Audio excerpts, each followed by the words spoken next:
Oh, hello, everyone. My name is Jacob Niemeyer, and I am the founder and executive director of Vera Aqua Vera Vita, which is Latin for True Water, True Life. If you're watching this live stream, you probably already know who we are, hopefully.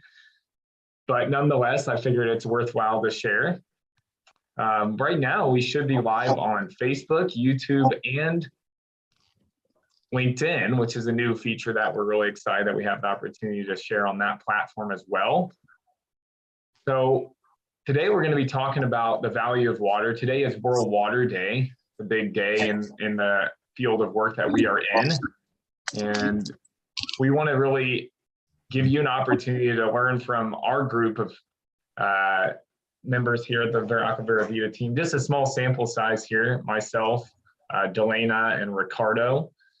But we have a large team that also has a very immense understanding of the value of water, and that's one of the reasons why they so many of them give of their time, their talent, and their treasure to our organization and go on mission trips with us, volunteer with us, intern and donate. And so we hope to kind of represent those folks as well as we share what water means to us.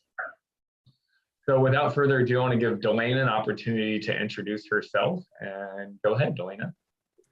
Hi there, everybody. Like Jacob said, my name is Delana Marchi, and I have been a volunteer with Vera Aqua Vera Vita for over a year now. The mission is incredibly important to me, and I'm really excited to be here and talking to you guys about World Water Day 2022 and the importance of water, whether it be in America or in a developing country. Well put, Delana. Thank you for the introduction. Ricardo, please introduce yourself. Yeah, hello everyone. Good afternoon. My name is Ricardo Argulu. I'm the director of Peruvian projects and programs. I'm really excited to be in this live stream to share with you all related to my experience related to water in the last 7 days, because we've been to a mission trip to Peru and it's been really exciting in every level. It's the second year in a row I participate in this live stream, and I think it's going to be really exciting. Yeah, well, thank you. And so, yeah, what is the kind of the question that we want to be discussing today? And I think for us as an organization, it's this idea and understanding of the value of water. So for me, the value of water it's really been ingrained into me from a young age. As a child growing up, my parents always emphasized how important it was to try to avoid drinking bottled water. Instead, we would drink tap water in reusable bottles or cups. Just because my parents recognized and kind of instilled that in us, the importance of the savings value of drinking tap water over bottled water, but also just how important water was. And, we needed to just always be on the alert of how we were using it and conserving it. Growing up, it was always something my parents would emphasize, hey, if you're going to be, in the shower between, rinse cycles, and so to speak, rinse cycle seems a little bit of a weird word to use there. But between, rinsing off from lathering up with soap and shampoo, turn off the water if you're going to put on more soap or shampoo. Just a little bit of conservation can go a long way. So for me, there was always kind of that underlying current of the value of water. And then as I grew up, I just really fell in love with water and all its aspects and forms and shapes. From the spiritual perspective, as it relates to baptism and all of the different underlying water imagery that's used in scripture, but at the same time also on the physical level, just the love of rivers and lakes. And I've always loved to fish, so to me that's always been a huge part of my life, is just being in and around water. And so finally, when I learned about the global water crisis and I had that experience on a mission trip I went on to Haiti about the need for clean water in developing countries, and subsequently dive deeper into that understanding of that challenge, of that issue, the global water crisis that's going on in our world, it really opened my eyes even more profoundly to the value of water. obviously made me have a deeper appreciation for what we have here in the US and the blessings that we have of reliable, safe, clean water that we can count on day in and day out, coming right out of our taps in our homes. But at the same time, it also made me realize how I had a call to do something to give back to those that are in need. And I was already kind of on that trajectory of working in the field of water when I was studying in school at Purdue University, getting my undergraduate degree in environmental and natural resource engineering with a focus on water and doing engineering projects for water, and then learned about the global water crisis and realized, man, I want to do something about this, felt this call to do something about that, to put to put my skill set to use, my talents, my gifts, my passions to use to make a difference in the lives of those people that don't have the luxury that we have here in the US of water being so readily available, and realizing, man, there is so much more to the value of water I think than I had realized. The simple, just bare necessity of having it for the survival of life became really abundantly clear when I started learning and eventually doing work in the global water crisis that led to ultimately starting Vera Aqua Vera Vita. So yeah, water, so to speak, pun intended, has kind of inundated my life from the very get-go. And so I'm just, at my core, I have this deep appreciation for the value of water. Delana, what do you think? What does water mean to you? Yeah, I think so. Actually, when you were talking about kind of your childhood awareness of water, some of that really resonated with me because I grew up in Southern California, and I can distinctively remember multiple times throughout my childhood where, there was either a drought or some type of, water stress in my area. So the entire community had to pitch in, whether that was letting your lawn die, not watering all of the, the water on your lawn, to taking shorter showers, to, just turning the water off while you brush your teeth and being really conscious of whenever water is flowing, like, you best be using it for whatever the greatest need is, really, and no waste.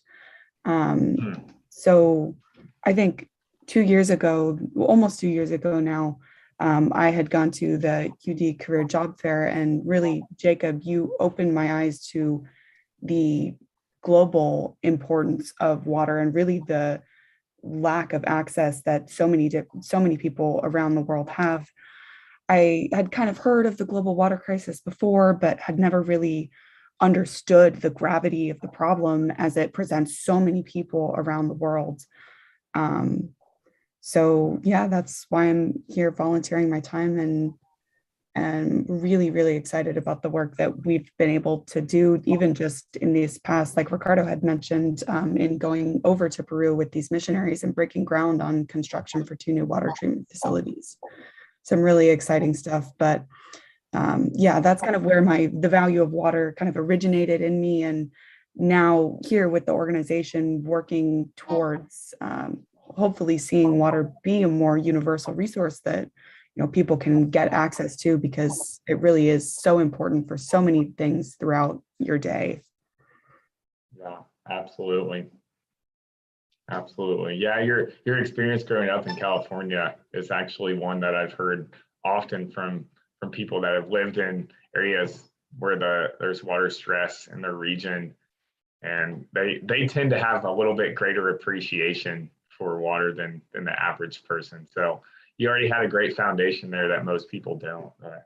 I think positioned you up well to be open to seeing the greater need around the world. So that's really cool. And it really does exist. We're going to talk about that in just a minute, so hang tight for that. Ricardo, at the core, what does water mean to you? What is the value of water? I mean, obviously you grew up in Lima, you grew up in Peru, and the situation is a little different over there than we have here in the US. But obviously you did grow up in a big city of Lima, so maybe not quite as bad as what we would see in the rural areas. But for you in general, what is the value of water? Yeah, it's actually the number one thing to have a healthy life. You have to drink water. There's no other option. You have to drink three bottles a day to have a daily healthy life. Like if you do sports, you have to drink. If you don't do sports, you still have to drink, because one thing is to just eat your food. But another thing is to actually drink clean water. And that's the number one thing they are lacking. People in the northern part of Peru just have to walk 3 hours a day or more to average to get water and then to boil it. And that's not comfortable, right? So I think that for me, water is number one thing to be healthy, to drink water. And well, you use it to cook, for hygiene. So it's actually something really basic. It's like oxygen, like air. Yeah. Almost as basic as that, right? Yes. Yeah.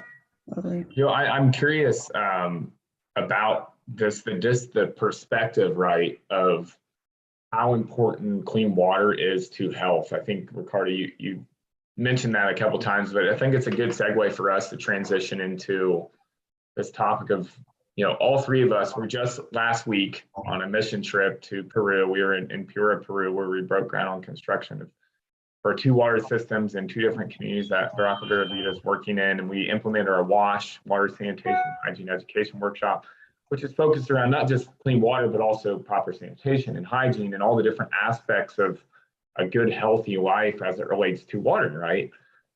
And I think having had this, experience together, of course, Ricardo and I have been there before as Delena's first time, but there's always something new for me every time I go that kind of strikes me.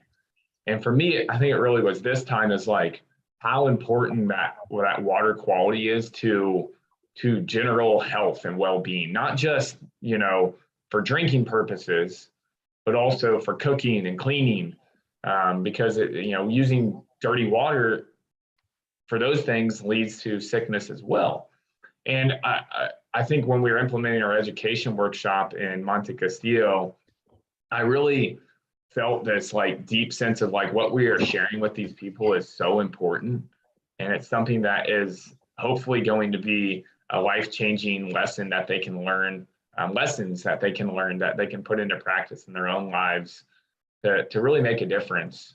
And I felt this kind of deep sense of like, this is something that we need to be doing more of, to like sharing this importance of the value of having clean water, because there is kind of unfortunately a lack of knowledge. I think that's one of the reasons why our education workshop was developed, because we want to bridge that gap, that knowledge gap in developing countries. Because here in the US, we kind of grow up understanding the value of clean water for health. And in Ricardo's case, in the same way in Lima, in a big city like Lima, Peru, he grew up with that as well. But in these rural communities, they don't get that, or at least not to the degree that is needed. And I think examples were like, we're walking around the community, we went to one person's house and we saw they had all their water containers were uncovered and they had like flies and stuff in it.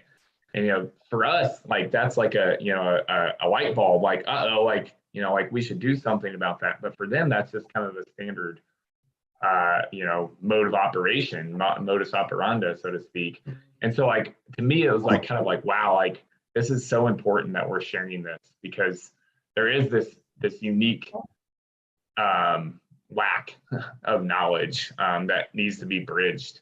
And so to me, that was kind of my moment with realizing, reinforcing the value of water, and for health reasons, particularly on this trip. So, what about you, Delana? What did you think? I think that what I found really powerful about kind of being in these communities, though they didn't have so like many resources at all, they really gave of themselves, gave their joy, gave their time, gave their food, and they went out, I remember actually one time I had overworked myself and was feeling a little lightheaded off to the side as we were breaking ground on construction. And some of the community members in Serra de Leones had brought me ice cold water and were telling me how, like, okay, put it on your forehead, put it on the back of your neck.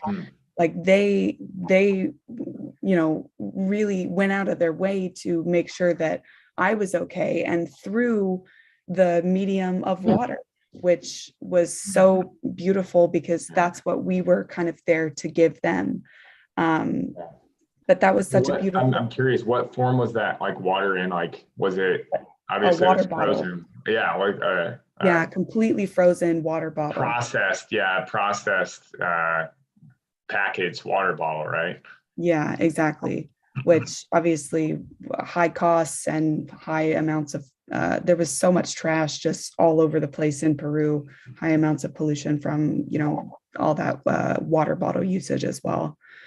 But yeah, that was incredibly, beautiful for me to experience, because clearly, in some capacity, though, like Jacob said, these community members probably can't, understand the importance of the purity of water, or really understand the effect of all of the different contaminants that, seen or unseen, organic or inorganic, that are in their water. They still, were giving of themselves. That was so incredibly powerful. And I felt blessed to be there and to be able to kind of help further their community, to help set up this facility that would provide water for their entire community, outside of these huge distribution channels, high pollution, high cost for the community, and, get these individual water bottles. But yeah, that was kind of some of my takeaways. Yeah. You had a great experience. I did. Like. It really was incredible. Yeah, that's awesome. All right, Ricardo, for you, like, obviously not being your first time as well at Pura, but was there anything that kind of struck you that this mission trip that we recently just took last week about, Yes. The value of water? This reminded me that these communities are used to the way of life they are having because they are isolated. They are far away from big cities, so they think that what they are doing is normal. Sometimes they are just completely used to boil this water and believe that that's going to be enough in the midterm and long term. They just do not know that boiling is not enough at all. They believe that boiling could remove heavy metals, organic waste. They do not even use the solar disinfection, for example, because they are not even aware of that. They lose a lot of energy also, right? It's not only time. Wasting 2 hours a day to bring water, it's a waste not only of time but energy. And sometimes they rely on occasional additional sources of water when there's when some other rivers are overflowing, but that's only occasional. Yeah, that's a really good point you just struck on with the time to go collect the water. When we went to Serra de Leones, I was shocked at how, one, remote the community was relative to many of the other communities that we've had a chance to work with, which are all rural communities to begin with. But I think Serra de Leones especially felt very remote, very off-grid. And one thing that really struck me about our visit to that community is we had a chance, after having worked on some breaking ground on construction of the treatment facility site, to Ricardo and I, specifically with some of the Serra de Leones leaders, had a chance to go visit the river, which is ultimately going to be the source water for our treatment system and water system that we're putting in place for them. And we drove down to the river, and it was about a little over a kilometer, so not super far, but that is where they primarily get their water. And they're walking, that round trip maybe once, twice a day, 2 kilometers, women and children, to get the bulk of their water for their water needs for the day or for the next, the next couple of days. And, that's maybe an hour round trip, possibly, depending on how heavy the water is that they're carrying and all of that. And so it kind of struck me as like, can I imagine what if I had to go get that every single day, an hour of my day, like dedicated to getting water that I needed to literally survive, that wasn't even clean. Man, that's a whole different way of living, right? And they, Ricardo, you hit nail on the head. I think they think that's normal, right? They don't know any different, and for better or for worse, right? They don't know any different, right? But I think the upside of what we can share with them is that there's a better way of life here. If we can get this water closer to where it's easier for you to get access to it daily, and we can guarantee that it's clean, there's going to be so much upside and potential. And there's so much excitement in these communities, right? Especially, I think we saw in one of the other communities where we worked at Las Mercedes, Kilometer 11, like a handful of members, 6, 7 members of the community were working alongside our missionaries as we shoveled and pickaxed the ground to open up the ground and excavate out the soil for the water treatment facility foundation. And they were working, alongside us, showing that they're in it, they want it, they really are invested in making this happen in their community, and they're excited for it.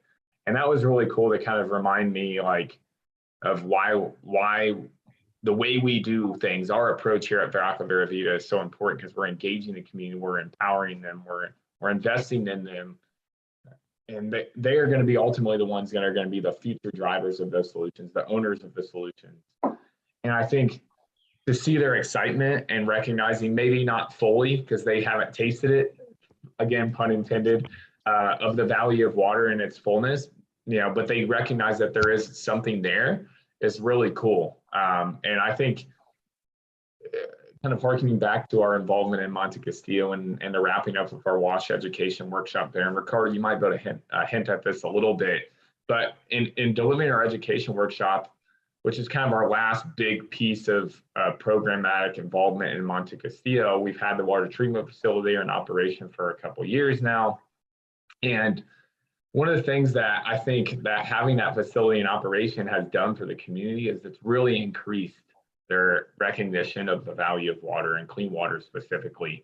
And I think we saw that in the education workshop, is like how engaged and like recognizing like this is something that is worthwhile in knowing and understanding, because they've seen already just the, again, unintended, the taste of having that clean water and the impact that can have on their lives. And that's something that I think, again, the other communities that we're working in, they haven't quite seen that yet, but they will as we get our water systems in operation. And I think that's really where the offering that we can give, the service that we're giving to these communities, comes to full fruition, is when we get to see them really see the value of water and benefit from the value of clean, safe, reliable access to water. So yeah, those are some of my thoughts. Are there any closing remarks from Delana or Ricardo on the value of water, and on this day of World Water Day, which is a day we just really want to recognize the importance of water in our lives and really call and highlight water and its value? Just kind of a note for everybody, especially here in the United States, just the water is so absolutely important, both for you to be conscious of consuming, but also just to be conscious that you don't waste, because realistically, there are people all around the globe who, like Jacob was talking about, struggle for hours and hours just to get the resources that we have at our fingertips. So yeah, it's really powerful what water is for both the human person and for our entire society and economy, agriculturally, all of these different kind of aspects. Water really is at the core. So I'm just incredibly grateful to have access to it, and really, though, to understand the value of it with that access. So yeah, true water, true life. Two waters, two lives. Yeah.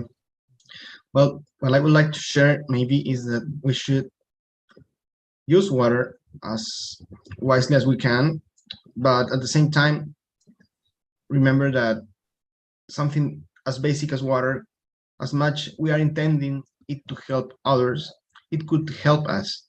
We could use water, for example, to even if we don't do sports, for example, we should drink more water. And the better and the more we use it, we will understand how useful it could be for others. Because I was reading an article last week and I realized that the average person in US just doesn't drink too much water as they should. So after that, I started drinking at least 3 glasses of water per day, and it's really, really healthy. So I wanted to share this with you because this is something that will allow us to, if once we start drinking water and start having a healthier life, we'll be able to have the will, a strongest will for others to have this opportunity. Absolutely. And that's a simple advice, but at the same time, also learning that basically other communities in other countries do not have the infrastructure yet to have water. So that's what we are helping them with. We're building these sanitation plants so they can have access to water, despite they are not big cities, but they deserve a comfortable life. That's why we are doing this. Well put. I think that's a great way to close this challenge to increase our recognition of water and our water use in our own life and the value that it has, and doing that by using it for its greater purpose, right? Of the benefit of our health and drinking more water, right? I think we all could benefit from that. So, all right. Well, thank you everyone so much for tuning in for our World Water Day 2022 Vera Aqua Vera Vita live stream, as we talked about the value of water in our own lives and kind of shared a little bit anecdotally, so to speak, our experiences with this value of water through a recent trip that we took last week to Peru. And so again, we want to invite you all to check out our organization, learn more about us. If you don't already know who we are, connect with us, visit us at givetruewaters.org. You can find us also on Facebook, YouTube, LinkedIn, Instagram, Twitter. We're all over the place. Come find us, come connect with us. Subscribe to our YouTube channel. Follow us on our social media channels. Join our email contact list by visiting our website. Whatever way you feel called to connect with us, please do. And if you feel called to be a part of what we're trying to do to put the global water crisis in the history books and increase the value of water and bringing the value of water to those that are most in need in developing countries, then maybe consider giving a gift, a donation. $50 a month for a whole year can help us give clean water to 12 people. That means that we can give clean water to one person for just $50 for generations to come, because our mission is sustainable, as I mentioned. So again, happy World Water Day. Go about your day with an increased recognition of the use of water in your own life, the use and value that it means to have the blessing of clean water, and don't ever take it for granted. Hey, man, drink some more water out of your reusable water bottle. Thank you all so much. God bless. Take care. And stay tuned for future opportunities to connect with Vera Aqua Vera Vita. Yeah. All right, bye.